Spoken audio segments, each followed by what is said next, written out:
Hi friends, welcome back to our channel. చలికాలంలో తలకు shampoo పెట్టి స్నానం చేయడం వల్ల జుట్టు పొడిబారడం జరుగుతోంది. అందువలన జుట్టు పల్చగా చిట్లిపోతుంది. ఈ కాలంలో జుట్టు చిట్లకుండా తీసుకునే జాగ్రత్తల్లో ఉపయోగించే పదార్థాలని మనం ఇంట్లో వస్తువులతో ఎలా తయారు చేసుకోవచ్చు, అవేంటో ఇప్పుడు చూద్దాం. బొప్పాయి బాగా పండిన తరువాత దానిని గుజ్జులా చేసుకుని తలకు పట్టించుకోవాలి. అరగంట తరువాత తలస్నానం చేసుకోవాలి. ఇలా చేయడం ద్వారా జుట్టుకు కావలసిన తేమ బాగా అందుతుంది. ఇక ఆముదం ఆలివ్ ఆయిల్ మరియు మస్టర్డ్ ఆయిల్ను తీసుకుని బాగా మిక్స్ చేసిన తరువాత తలకు పట్టించి మసాజ్ చేయాలి.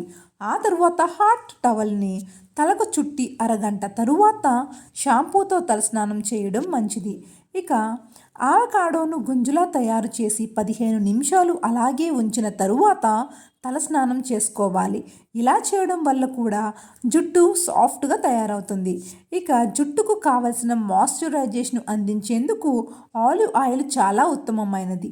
రోజు ఆలివ్ ఆయిల్ను తలకు మసాజ్ చేసి అరగంట తరువాత తలస్నానం చేసుకుంటే జుట్టు ఆరోగ్యంగా ఉంటుంది. ఇక చలికాలంలో చీలికలకు తగ్గించేందుకు తేడు కూడా బాగా ఉపయోగపడుతుంది. పెరుగులో తేనె మిక్స్ చేసి మీ జుట్టు చివర్లో అప్లై చేసుకోండి. 20 నిమిషాలు వెయిట్ చేసి తరువాత నీళ్లతో మీ జుట్టును శుభ్రం చేసుకోండి.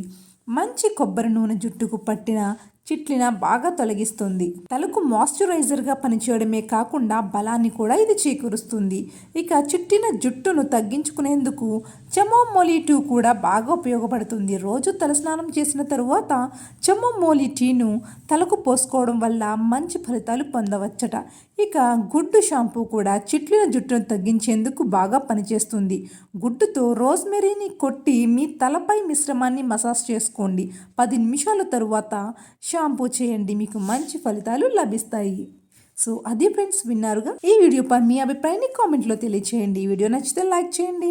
మరిన్ని అప్డేట్స్ కోసం మా ఛానల్ని సబ్స్క్రైబ్ చేసుకుని ప్రతిరోజు మేము అందించే సరికొత్త వీడియోస్ని మీ ఫోన్లో నోటిఫికేషన్స్ ద్వారా పొందవచ్చు. Thanks for watching.